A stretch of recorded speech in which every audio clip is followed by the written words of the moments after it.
Again guys, double check kung wala kayong mga naiwan na mga nakasaksak, yung mga gamit nyo.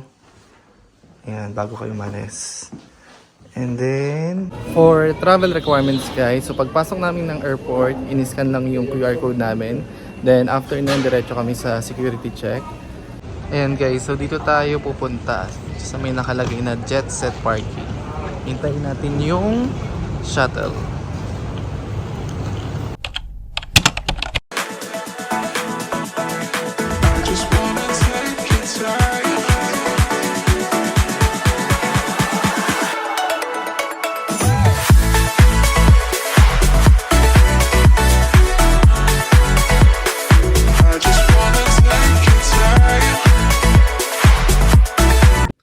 Hi guys, good morning. Today is our last day guys. Sobrang aga namin gumising ngayon kasi sobrang aga din ng flight namin guys.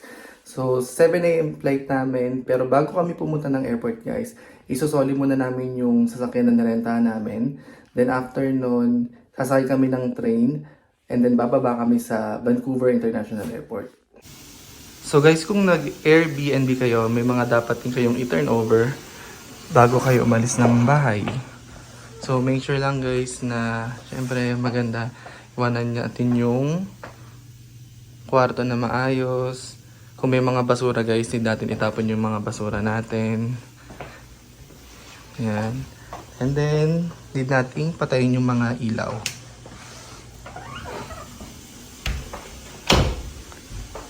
Make sure lang guys na huwag tayo mag-iiwan ng mga kalat natin.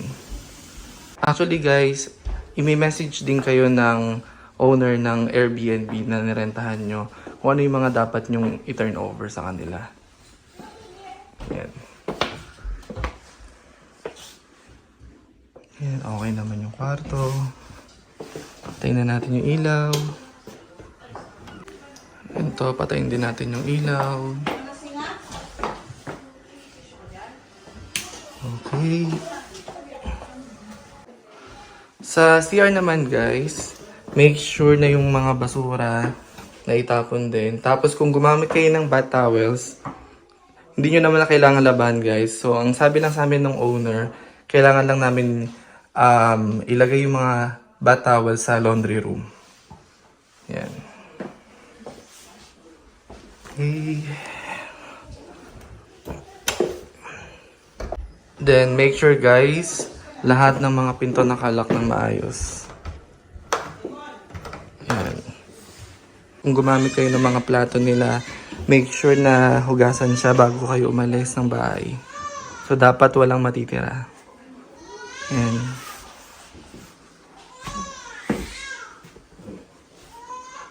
Yan. Then again, check nyo guys kung nakalak na maayos yung mga pinto. Ayan yung basura agad guys. Kung mapalitan ba siya. Ayan. Okay. Again guys, double check kung wala kayong mga naiwan na mga nakasaksak. Yung mga gamit nyo. Ayan, bago kayo umalis. And then, kailangan namin patayin lahat ng mga ilaw. Kasama siya sa turnover. Guys, final check.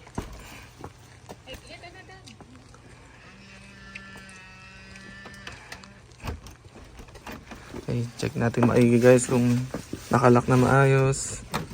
Okay, good. Tingnan nyo guys, so sobrang aga ng alis namin. As of 3 AM in the morning. So ito yung labas ng bahay guys. Yan yung community. Make sure naka-organize yung mga basura guys.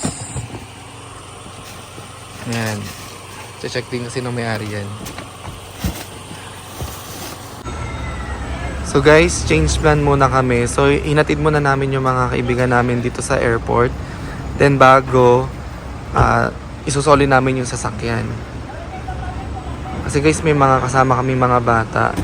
Tsaka kanina medyo umuulan. So, yun, para hindi na rin mahirapan. So guys, nandito na kami kung saan namin nirentahan yung mga sasakyan. Ayan, dinrap na namin dito.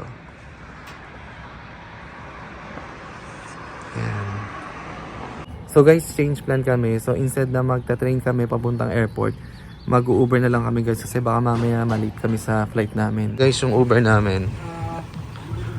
Okay guys, nandito na kami sa loob ng airport at buti umabot kami. Hindi pa naman kami malilate sa aming flight. Let's go! So pagpasok nyo guys, i-scan muna nila yung barcode nyo. So make sure naka-ready na siya guys. Then next guys, security check. Check naman guys yung mga dala nating mga gamit, personal item, tsaka yung mga hand carry. So guys, ito yung schedule ng aming flight.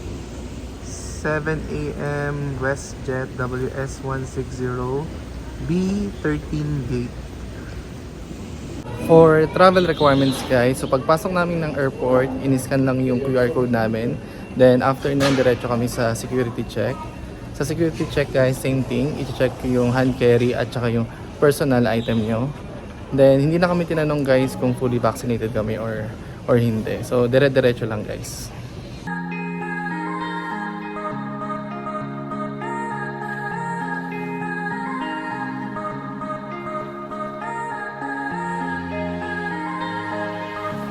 So guys, pupunta tayo ng door 9 para sumakay ng shuttle pabalik kung saan natin pinark yung sasakyan. So babalik tayo sa Jet Set Parking. So nakita ko na guys ang door 9. Tara at labas tayo guys para sumakay ng shuttle.